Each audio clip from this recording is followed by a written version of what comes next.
Hello and welcome to the Animation Communication Podcast, your source for discussion about animation, film, fandom, and more. So please join our host, I Love Kim Possible a Lot, or KP, for today's discussion. If you like what you hear, please remember to show support by giving a like, follow, as well as subscribing to the main I Love Kim Possible a Lot channel on YouTube. Spread the word, and thank you for being part of our community. This episode contains some mild adult language. Hi everyone, welcome to this week/2 weeks episode of Animation Communication.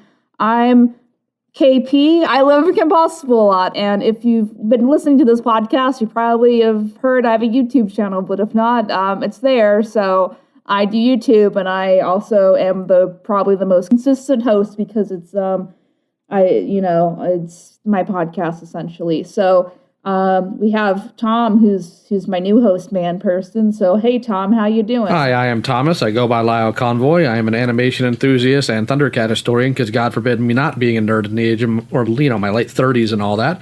I run a YouTube channel where I do everything from talk about animation to toy reviews to yelling at worthless pieces of garbage, and I'm happy to be here. Don't call him Tommy, apparently. Correct. He doesn't like that. Can't call you Tommy Oliver. No, I think that would be inappropriate. Fair.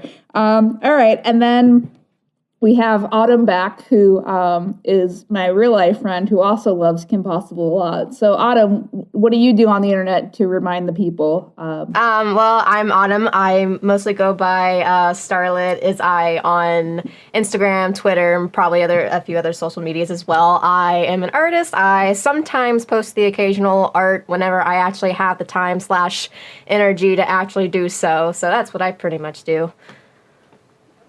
Okay, is it, we can cut this out, but are you okay? Do you want Autumn, or do you want me to call you Deandra? Or do you I think I prefer Autumn just because my name's a little bit too unique, I think, to really say, yeah. Okay. Unfortunately. I mean, I can do it, but, I've had practice. It took me forever to call Cayetana, and I gave up, and that's why I started calling her Cat, because I couldn't say her name. So if that makes you feel better. I also go by D, too, which might also be easier. I feel like that's a little bit more inconspicuous, I guess, for people to really, try to find me. Not that I would think that most people wouldn't be interested anyway, but you never know, so... That's fair. All right, I'll just stick to Autumn because I already it's in your Discord name, so it's easy for me to remember that. All right. So we haven't done a podcast in a little bit. I think our last podcast released Christmas, so we've been just kind of vibing. Right, Toby? We've been just kind of vibing. So my dogs are in the background. We'll hopefully do more double takes in case we had to cut stuff out. But so we do the best we can. Anyway. So yeah, the focus right now has been trying to get the channel back to releasing regular content, semi-regular content. So which means more work for me. Yay! So and I am bleeding subscribers. So please make sure you're subscribed. So the idea is to have growth in the channel and not the opposite of that. So, but yeah, that's what we've been doing and trying to get the podcast on a semi-regular basis and record some extra episodes so we can get back to once a week, ideally. So it's great. So speaking of great things, we got some great news stories that have happened this week, and you probably know exactly what I'm going to talk about if you saw my most recent upload of this recording. So Tom, do you want to introduce the story, or do you want me to? Justin Roiland has been arrested for apparently accusations of domestic assault, and after that happened, Twitter kind of lit on fire because there's now been accusations and leaked DMs of Justin Roiland talking sexually and trying to coerce a 16-year-old into sexual communications because apparently the animation industry is just full of scumbags, I guess. I mean, I think it's a lot of guys who have too much power and then they don't get accounted for that power because you have multi-million franchises running on their backs, and then you have situations like this, and it sucks. And I'm really bummed. I I love the shit out of Rick and Morty, as you can probably tell. So I don't know where this is going, but you know, a lot of people it's too soon to call. A lot of people are saying the show will end, or they're going to find a VA to replace him, or who knows. So I feel bad for Warner Brothers right now because everything's probably on fire for them. So Well, yay. Yeah. well, Great story. It's really on just fire the for crew them. and the staff that are really like they have to deal with the good brunt of all this and the aftermath of everything. So yeah, I feel really bad for them. I feel bad for the staff there, but as far as Warner Brothers as a whole, like, things might be on fire, but they're the ones that freaking lit the thing and then fanned it, and now they're like, oh, well, gee, I wonder how we could have avoided this. Well, I don't know, but maybe make smart decisions might help. You want to define that a little bit? They remove things from streaming like Looney. Yes, dog. Thank you. I appreciate the enthusiasm. But no, they remove Looney Tunes from streaming. They cancel other animated projects. Oh, you're talking about the Discovery Yeah. HBO Max Yeah, thing. Warner Brothers has a bad tendency of making really, really bad decisions every year. So yeah, it definitely sucks, and we'll keep posted as the story develops, kind of thing. But right now, of my knowledge, Adult Swim / Warner Brothers, Adult Swim owns Warner Brothers. In case you didn't know that, hasn't made an official comment yet. So we're still pretty early in the game of this developing. But you know, it just I get mad because it's very selfish, as well as morally wrong, obviously. But like for the whole enterprise and everything, and Dan Hartman, who's the other Rick and Morty co-creator, has also done some sus things. Granted, he's apologized for them.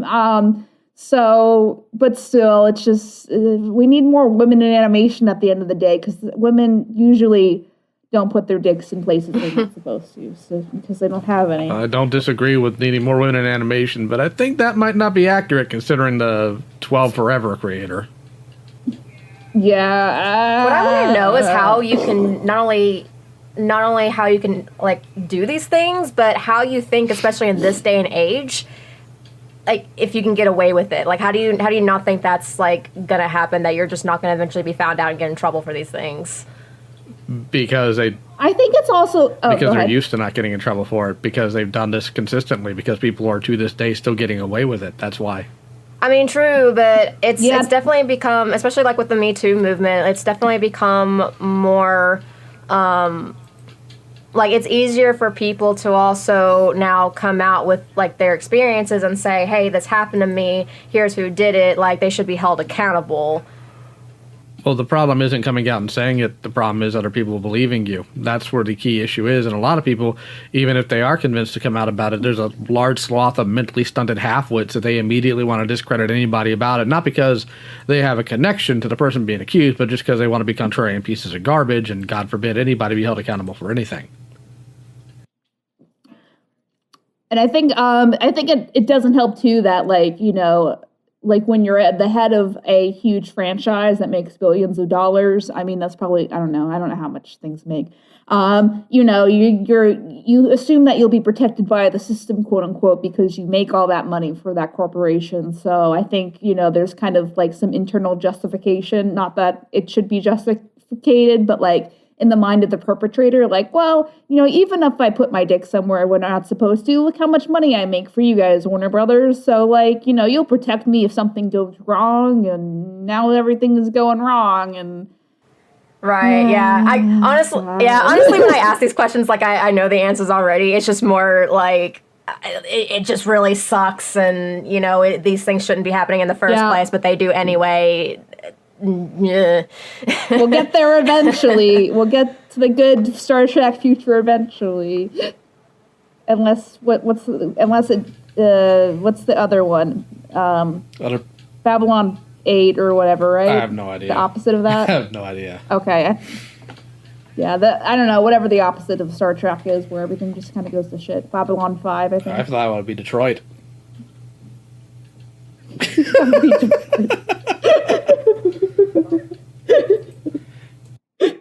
Not wrong.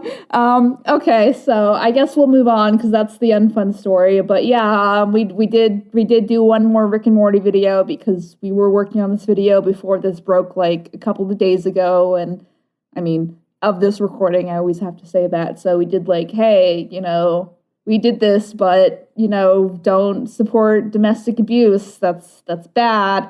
So go if you can separate Rick and Morty from Justin and him being a piece of shit, then you can watch that video. But if not, then I won't blame you if you don't. Just subscribe, please. Anyway, what's the next story? We got some better stories.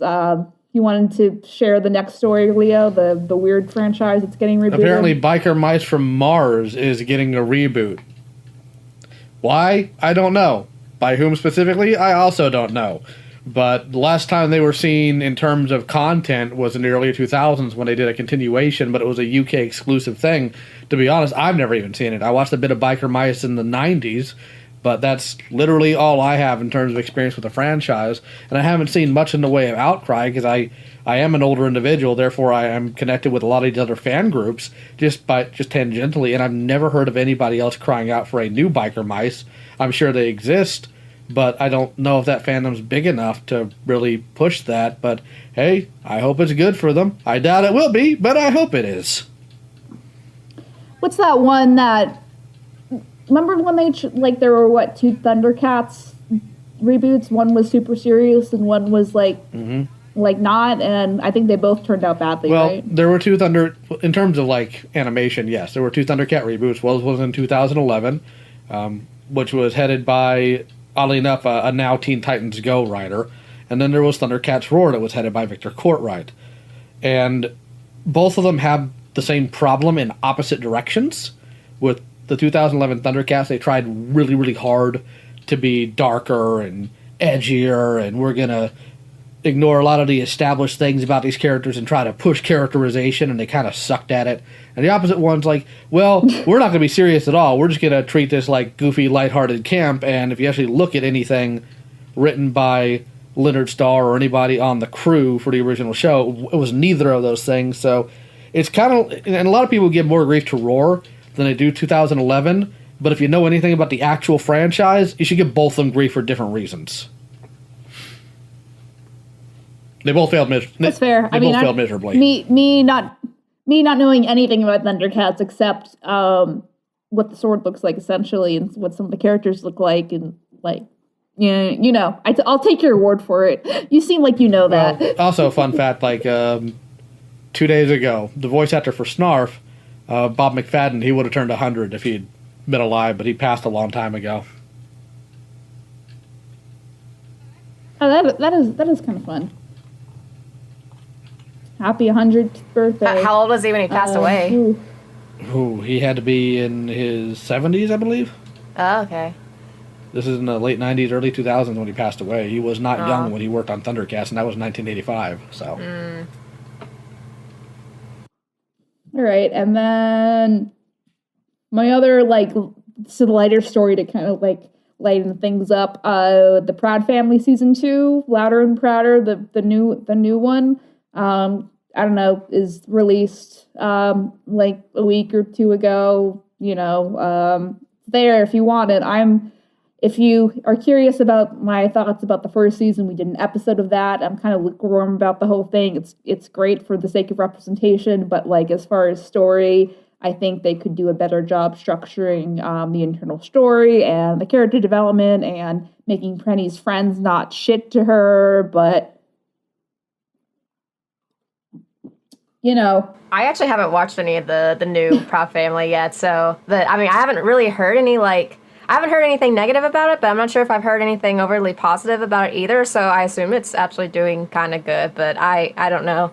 It's just okay. I mean, my vibe is it's there for representation for Disney to be to push it during Black History Month, and which is it's great that it's there. It's great that we have a animated African American family in the mainstream. All that is great. I just wish it was stronger as far as the more traditional story structure, continuity, character development, those kind of things, because it's just kind of messy. So, but, I don't know, it's not my show. So, if you care about those things, cool. If not, and you just want to vibe with Oscar Proud, being Oscar Proud, which, Oscar Proud's a fun character in general, then I won't blame you for it. So, yeah. At least do it for Sugar But Mama. yeah. Nobody else. Yeah. Valid. So anyway, I guess we'll move on to our main topic. So because of everything being shitty lately, I just wanted to do a fun, chill episode, chill Kim Possible discussion thing. So again, if you haven't seen Kim Possible a lot, it's all on Disney Plus. It's so nice to again. I know it's been on Disney Plus since the launch, but I'm glad I can finally point to somewhere official where you can watch the whole series without pirating it, because that's what you had to do until Disney Plus. Or go on watch cartoons online and hope somebody uploaded it somewhere on there. Yeah, they released the first 2 seasons officially, I want to say 7 or 8 years ago, but then that was it. I think there were box sets. Which is only half the show. I think there were also box sets of the entire series that did come out, but only in other countries, and I forgot which ones, but I think that was a thing at one point, just in other places outside the U.S.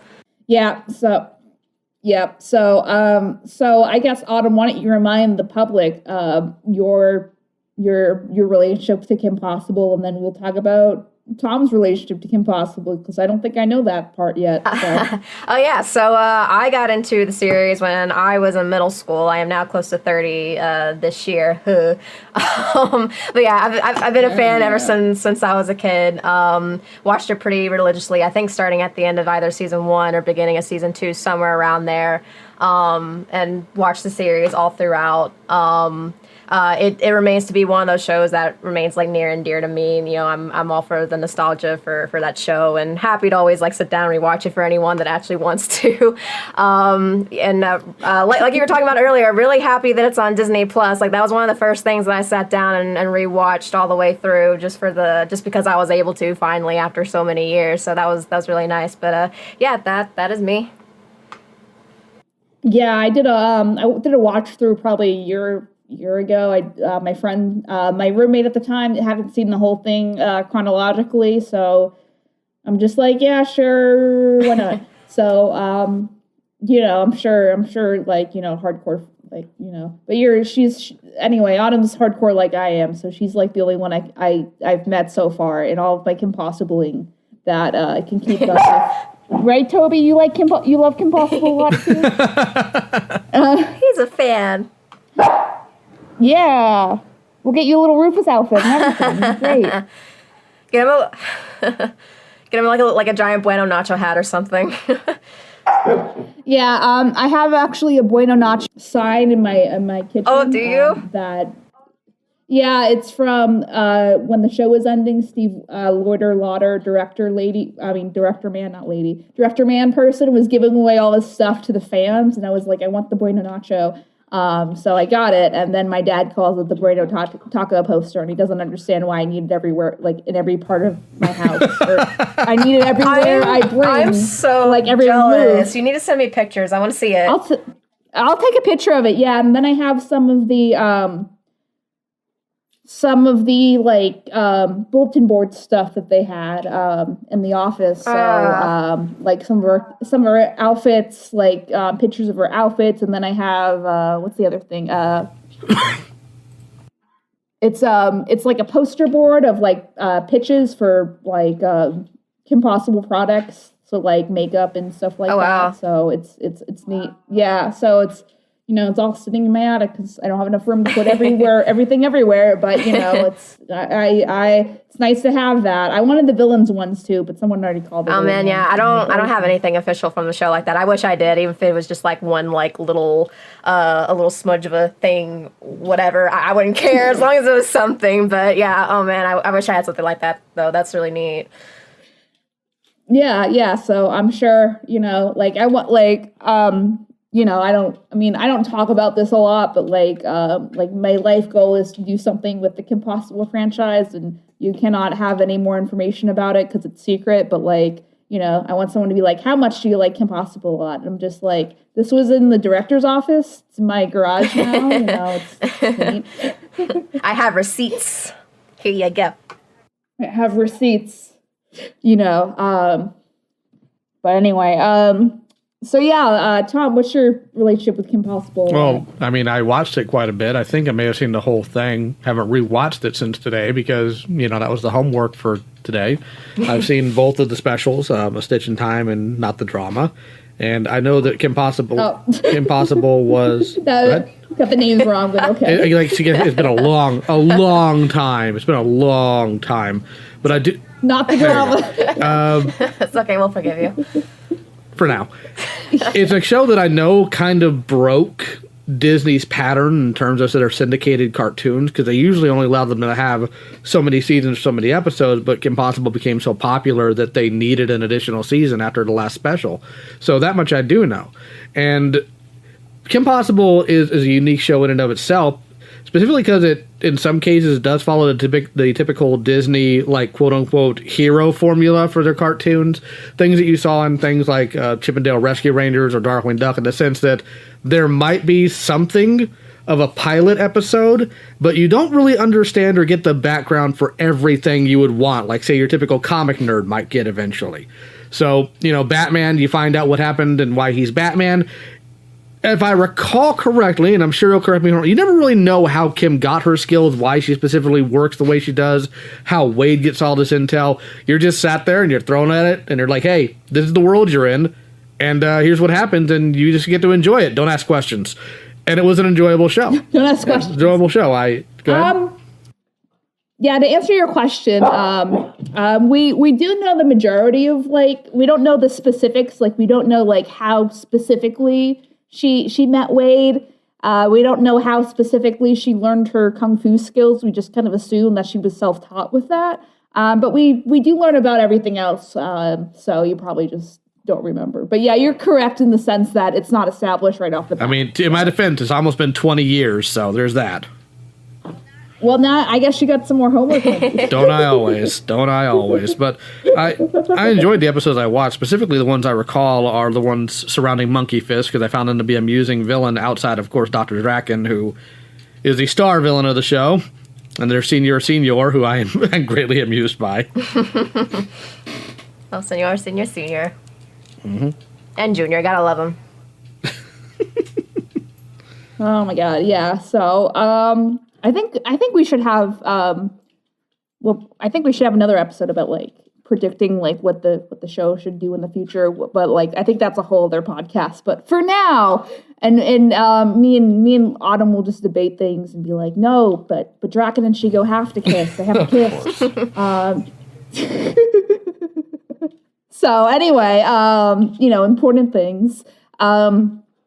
So Lio, since you haven't seen the show in a while, and this was your first reintroduction to it, what are your general thoughts about I guess that, and then Autumn, you can give some background about Emotion Sickness, the episode we're talking about today on the Kim Possible show a lot.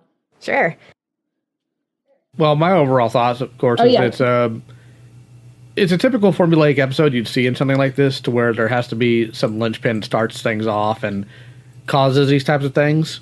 And the writer for the episode, Brian Swinlin, I think is how you pronounce his name, he's not unfamiliar in this area. He primarily writes for little kids cartoons, but he's also written for things like Darkwing Duck and X-Men Evolution. So he has a background in writing these types of stories, specifically with X-Men Evolution. Of course, it was teenagers, they have superpowers, and in Darkwing Duck, it's all a parody of the comic book, industry, essentially, and the spy movie industry. So him having this device that changes emotions at a click of a button, and Ron not knowing a clue about what it is, thinking it's a video game, it's a pretty standard setup. It's executed pretty well. Although my thing is, and being an adult here and knowing the landscape of how people think, there's two things: either Draken's gay or he's asexual, because there are men who would kill to have been in his position. War crimes would have been committed, and that's all I had to say there. And of course, this episode is most well known for Kim's black dress, because most people watched it when they were younger, and Kim was more interesting to them. And then they grew up, they became adults, and Shiko was the focus. So there's that. Yeah, so having a minor in that dress was a little sus, but whatever. But no, the other question is Draken is not gay. He's shown to be into females in the past. The context of this episode is Chigo is very aggressive with her boundaries in general. So I think if he were to take advantage of the situation because she was not acting correctly, he would be in trouble for it. But also, I think he is a gentleman and doesn't want to fuck up the relationship too. So again, fair point. Again, that's why he's a good being for the most part. Despite being a maniac who wants to take over the world, he's a good being. He's a good being.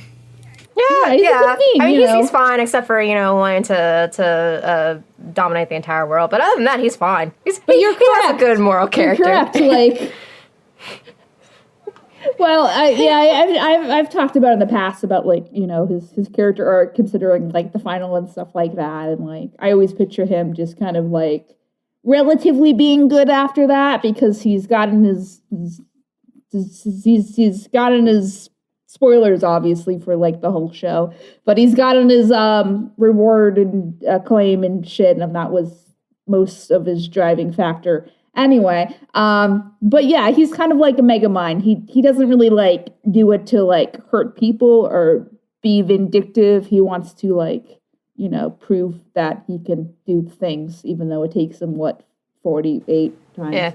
There was a really it's not on YouTube anymore, and I fucking hate it. But there was there's an Epcot thing that it's a world showcase thing. It was Phineas and Ferb, Perry the Platypus before. Now it's DuckTales. But before that, it was Kim Possible. And before that, when they were getting it ready, essentially. And they cut this from the final attraction. There's a confrontation at the end of the experience, whatever, before they separated the villains. And Chigo and Draken are talking, and he's just how long have you been trying to do this? And he's 47th time's the charm. And that was actually, at that point, how many episodes Draken was in where he tried to take over the world. And I'm just nice. Less this. But it's not on YouTube anymore, so I can't fucking find it. Anyway, but yeah, you're correct.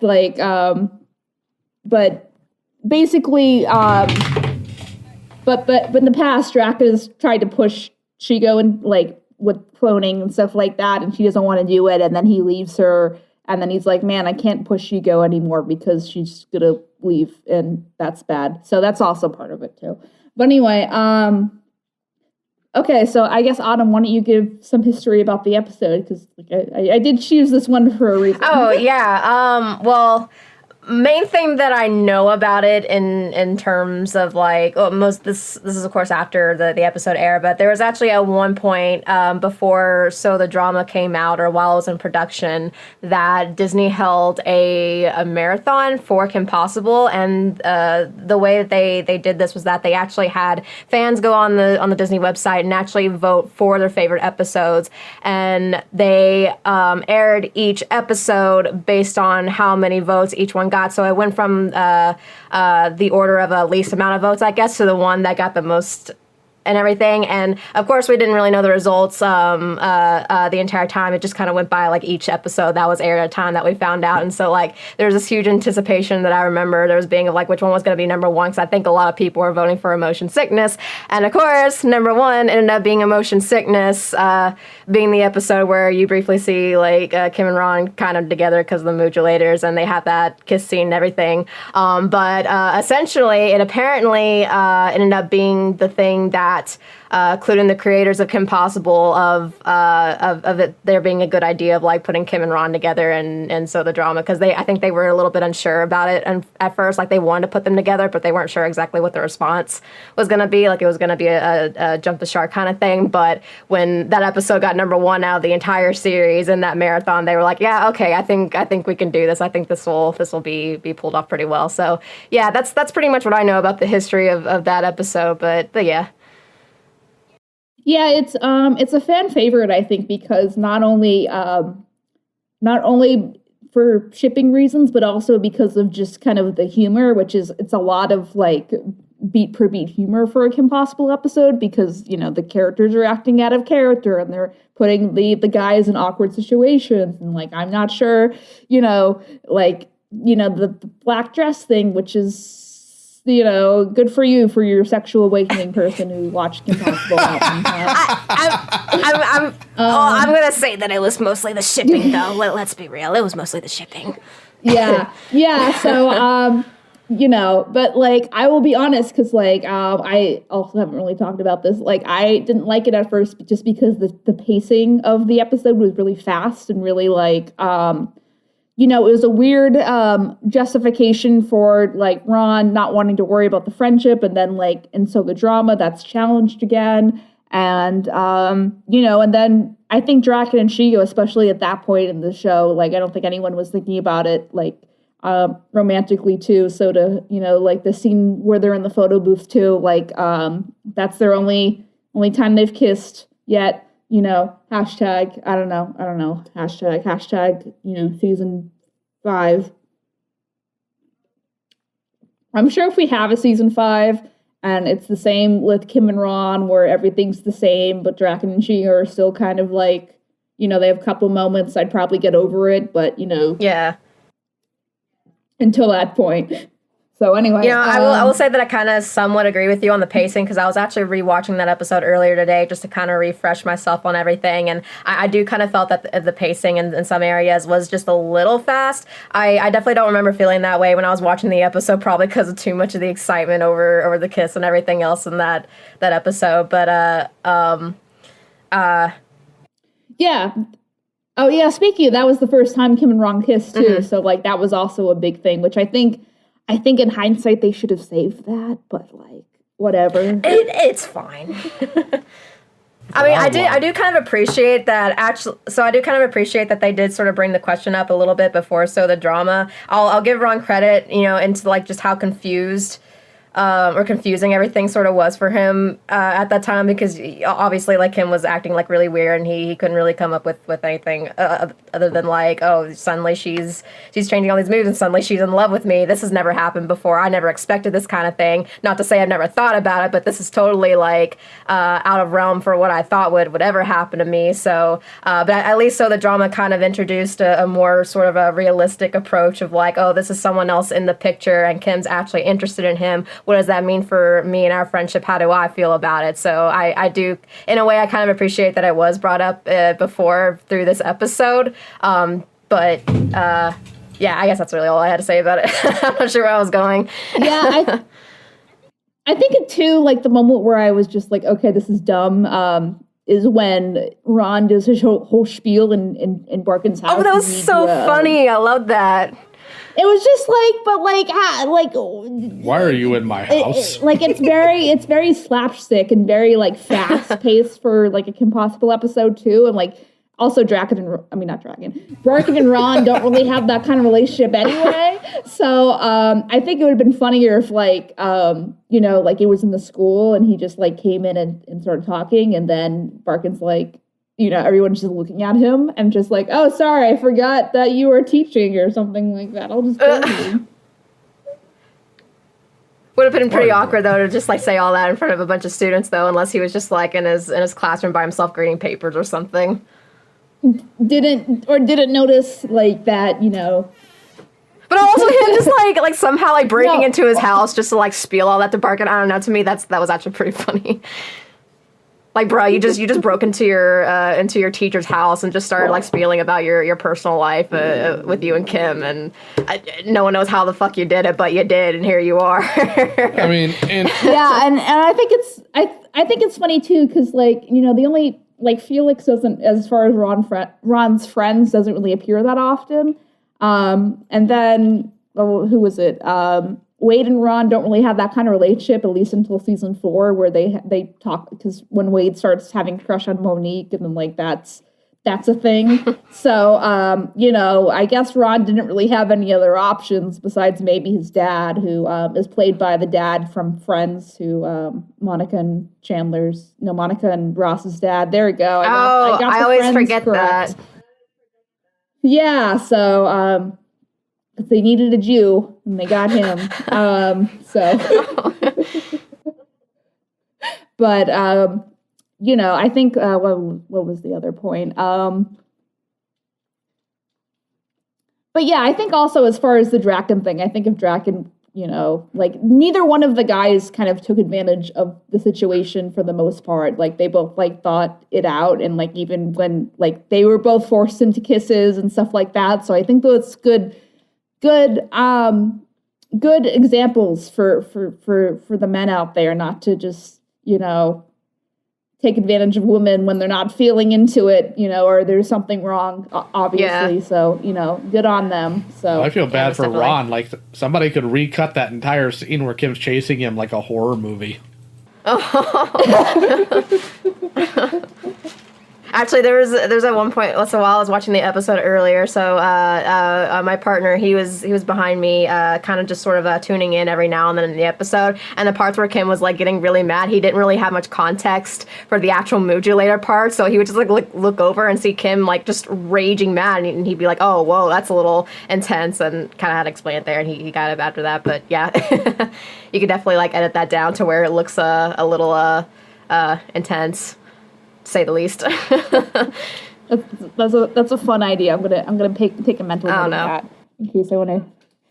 Anyway, let's see. The scientist man. He was in another episode, wasn't he? He was in an episode before that. He was the bug guy. Scientists that appear in the sick episode, where both Kim and Ron come down with the colds. Yeah. Right. Cure the common cold. Yeah. Okay. So that was actually a question I have, like the Disney Channel like Monopoly thing or something, or seen it. And that was a Kim Possible question. I'm just like, I don't remember what his name is because he's only like in the one episode that one time. He's just like the guy with the gray hair, you know. So fun fact. So I mean, I like his.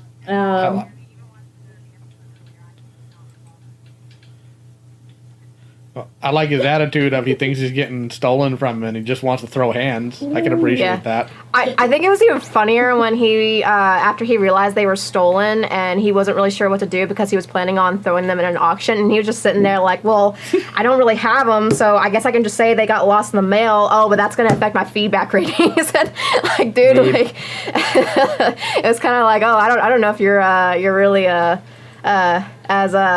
you're any better or worse than the villains, honestly, but all right. I also like the social commentary as far as, like, you know, Draken's kind of, like, because Draken's best when he's, thanks, Toby. Draken's best when he's kind of philanderized, and I think that's something that, you know, that happened over time, because at the beginning of the show, he's very serious, and him just kind of debating, like, and stealing other people's technology to benefit himself because he's lazy. It's just very, like, a good character, like, trait, and it's funny. So, and you know, I think he's one of... Go ahead. I was going to say, and then in this episode, he kind of validates that stealing from someone else is just outsourcing. It's called outsourcing, Shigo. Which he does again. What was the hidden talent, right? Where he tricks Kim into stealing from Dementor for him, which is always fun. You know, that's good plot for an episode. Yeah. Toby. I mean, Don DiMaggio is also a great voice actor. Oh, yes, he's incredible. Love John DiMaggio. I also like something else that I also appreciate on Kim Possible's humor too is that, like, also, like, after he makes that outsourcing comment with Shigo, is that it kind of happens a lot in the show to where, like, somebody will say something and then it kind of gets reiterated, like, not even just like a few minutes after that by, like, the heroes or the opposite of whoever like said it before, because, like, him and Ron come down like 2 minutes later and Ron basically questions the same thing that Shigo did. It's like, dude, what happened to like making your own devices? You call yourself an evil genius, but here you are are stealing someone else's shit. And Dragon's just sitting there trying to explain himself again before he gives up and just like, oh, yeah, whatever, I'm not even gonna bother. Just start with fighting. I'll start with stealing. Carry on. I think this is. I'm just skimming over the episode now, and I think this was like the first gay joke like ever for a while, because I don't know if you guys remember like when Kim is passing him notes. Ron first think it's like the guy that's something like they're really. I bust out laughing when I saw that. That was funny.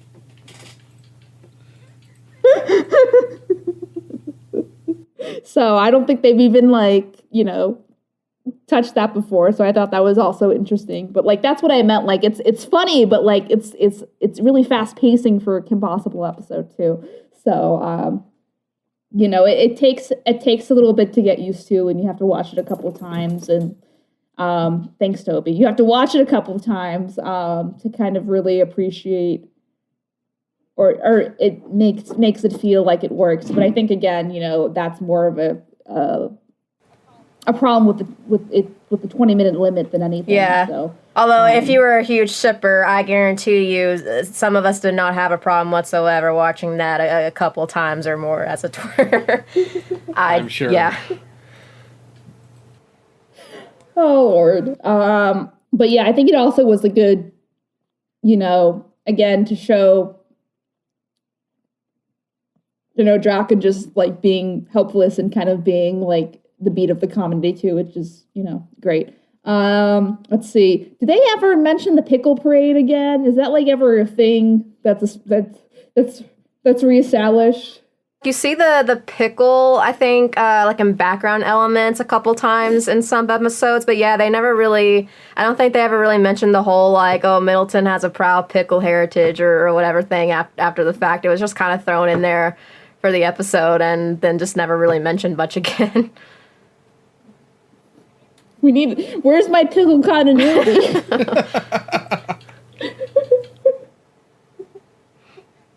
But yeah, it seems like Middleton's always doing something because they have to get like everyone like a lot of the villains have to just come to Middleton for shit like a lot of times. Yeah. So it's always just Middleton too, like never anywhere else. Like why Draken decided to choose Middleton for that specific occasion. Well, aside from the float, like he easily could have gone elsewhere really and done nearly the same thing really, but Middleton was plot reasons, I guess. Yeah, I had canon that Draken like grew up in Middleton or somewhere close because he went to the same university as Mr. Dr. P, and that's what Upperton University. Yeah. Like that. Oh, Middleton Institute of Science and Technology. I got it. Hey. Missed. So they kind of, that has to be retcon in hindsight because that's a season 4 thing that like we don't find out the name of the college and where it is until season 4.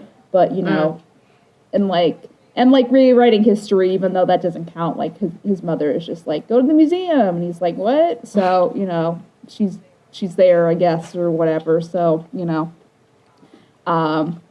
Hi, Toby. I don't know if I would count rewriting history though as like a good pinpoint for like any sort of Middleton history, only because like pretty much the entire episode takes place in a shared dream between Kim and Ron. Like it's not really. Yeah. That's why I preface it, but like the first thing is so relevant. So that would give him a reason to be in Middleton more often than like other specific places, especially if he knows Kim's there. Like what's like why put himself at more risk? Like she's like brought her house is probably like just down the street. Like she can literally just come and like kick your ass here and there.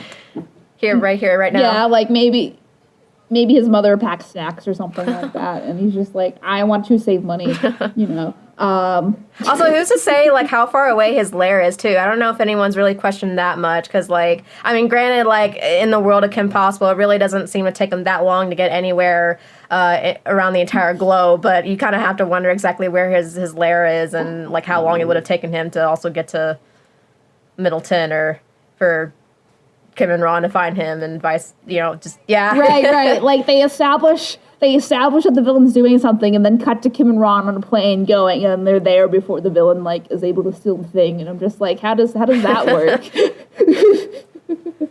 Who's really a time traveler now? Right. Or maybe they just have better commute throughout the world than we do in the real one. Public transportation would be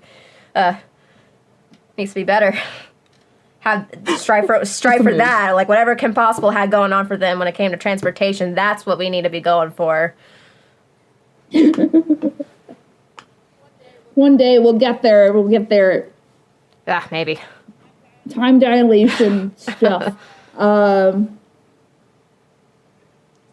So, and I guess the last thing I'll mention before I'll just throw it back to you guys, like as far as the Kim and Josh Mankey thing, was it just established that they went on the one date, and that the embarrassment episode, and then that was kind of it after that?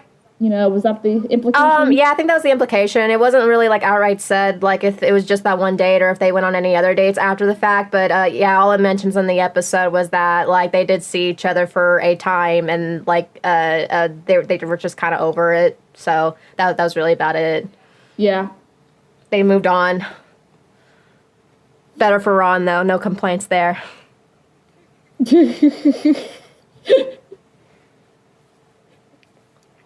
Helping Ron's chances. Yeah, that was actually another thing that I was happy with that they established in that episode too, was that like they made it pretty clear that like they had moved on, and like Kim had no interest in Josh, despite like the huge crush she had on him for like 2 seasons.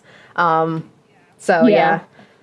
And also, that's actually another thing, too, is that in the episode, a lot of people actually kind of theorize that, so the way that the modulators work is that they didn't really create emotions so much as they enhanced them. So in order for Kim to have actually fallen in love with Ron and not anybody else, she would have had to have already been crushing on him, whether she was consciously aware of that or not. But she had to have like already had some established feelings for him in order for her to like direct those feelings toward Ron. And you can kind of argue the same with Shigo and Draken. But yeah, that was something that a lot of people kind of theorized when watching the episode, was that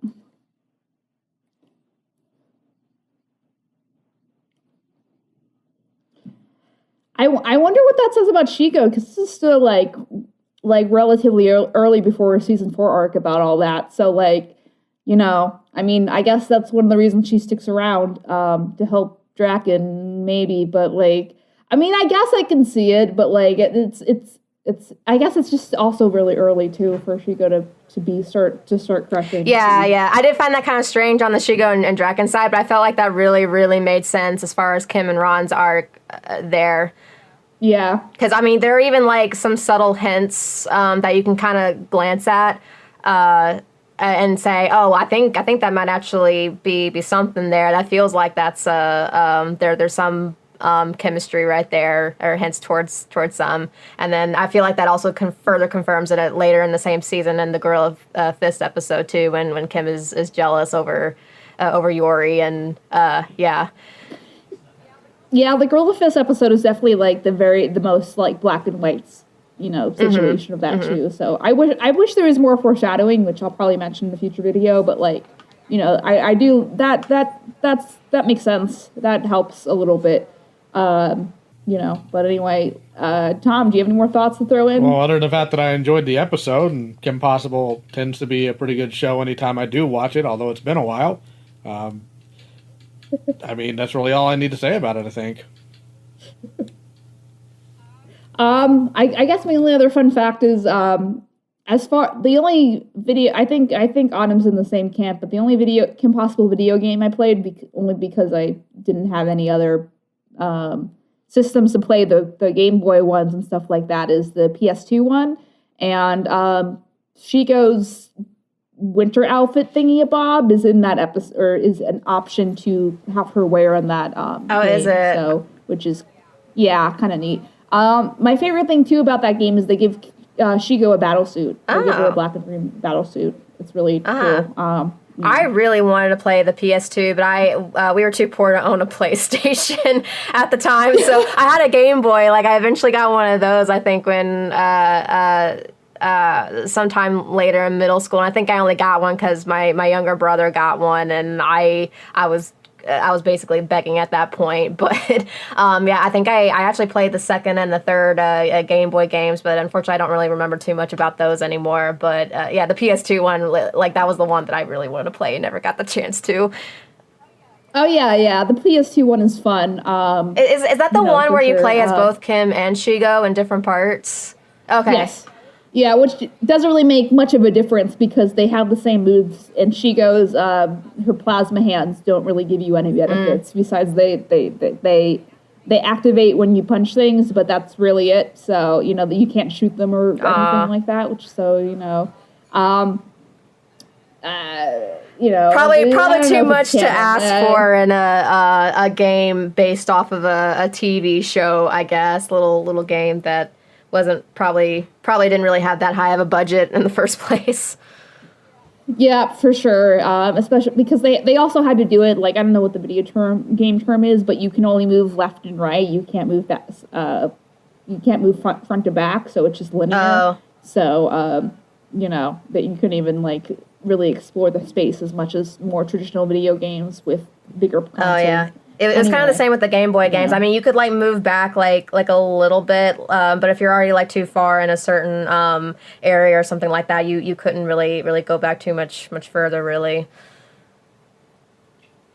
Yeah, that's fair.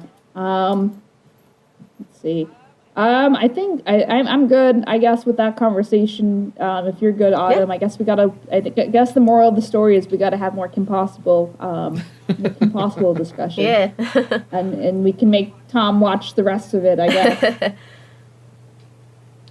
We'll give you a good recommendation of episodes to sit and watch. I'm sure. just watch all of them. Oh yeah, that too. That's also an option. Watch them all by tomorrow. I don't think that's even physically possible. It is if you watch multiple episodes at the same time. You have one eyeball on each. Oh, There you God, go. no. All right. So I guess Autumn, where can people find you if they want to find you on the places? Well, like I said earlier, I guess they can find me as Starlet is I on Twitter and Instagram. I don't really post all that much, but I'm there nonetheless. I exist. You exist in the Yep. void. What about you, Tom? They can usually find me on Twitter at LioManBad, yelling at people and being angry about cartoons, or they can find me on YouTube at Lio Convoy. Right. Yeah. You yell at a lot of people for being dumb. So how's that going? Well, I literally have to do it in about an hour, so Oh, okay. What's the dumb person doing now? I actually don't know. Well, it's just somebody who came into the server. Monstrous got pissed at them, meaning they probably did something real stupid, and we're supposed to be in call with them in an hour. So yay! Fun. You- I don't envy that. This is the life you picked for yourself. I didn't choose this. This just happened. I don't choose the thug life. The thug life chose me. Correct. But is this like mod duties? Is this on a server? No, it's people have lived lives without a dad apparently, and somebody needs to yell at them. Server. Oh, okay. Yeah. So basically, mod Fun. duties. It sounds like you're basically just a parent trying to yell at somebody else who's doing something they're not supposed to. It depends. Last time I had to yell at somebody, it's because they were more concerned with somebody being mean about opinions over Star Wars than they were the fact that they let a child predator stay in their server for 8 months.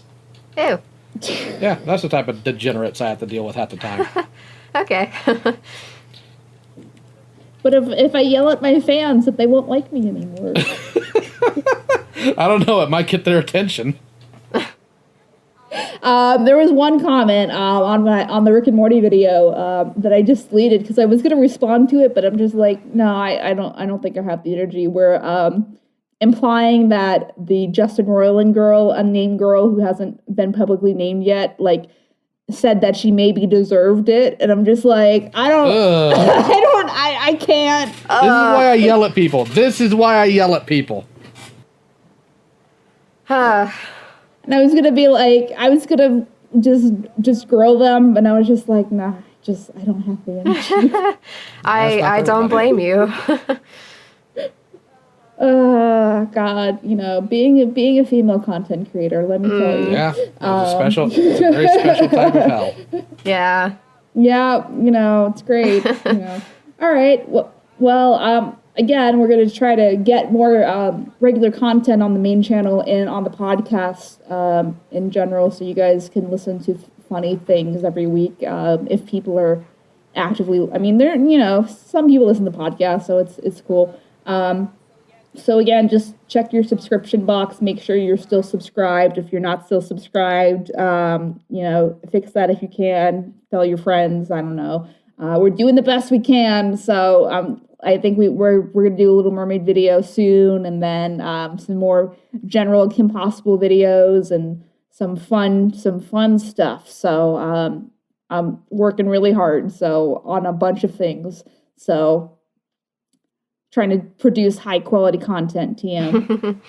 You're also a college student, so there's that. Yeah, well, I'm not really a college student. It's more like continuing education for student, even though I already, so I can get a job. I mean, you're still in higher ed, and that's a lot to deal with while also doing other stuff and anything that comes up in real life, really. So you can give yourself a little more credit. Yeah, and we're also going.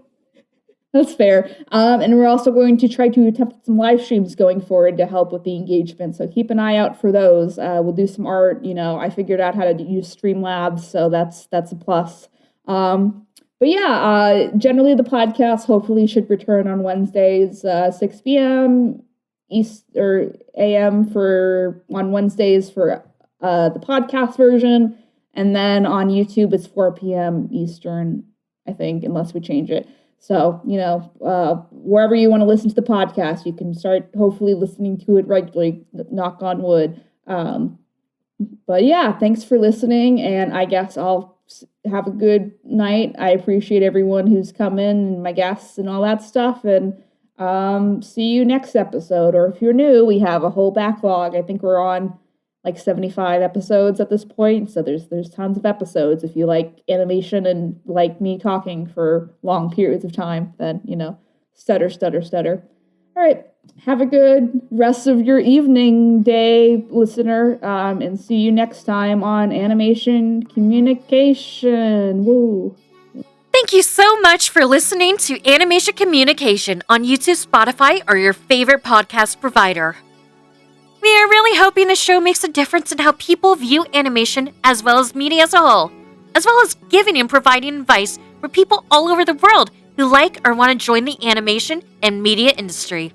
If you like what you heard, please remember to show support by giving a like, a follow, rating those 5 stars, as well as subscribing to our main I Love Kim Possible a Lot channel on YouTube, and turn your notification on. New episodes of Animation Communication come out every Wednesday at 6 a.m. EST on podcasting platforms and 4 p.m. EST on YouTube. You can follow the podcast on Twitter, Instagram, and TikTok at the KP Podcast for information about upcoming guests, episodes, and more, as well as our hosts, KP and Riddle, at I Love KP a Lot and at Riddle Lightning on social media. I'm Kat, and thank you for being part of our community. See you next time on Animation Communication.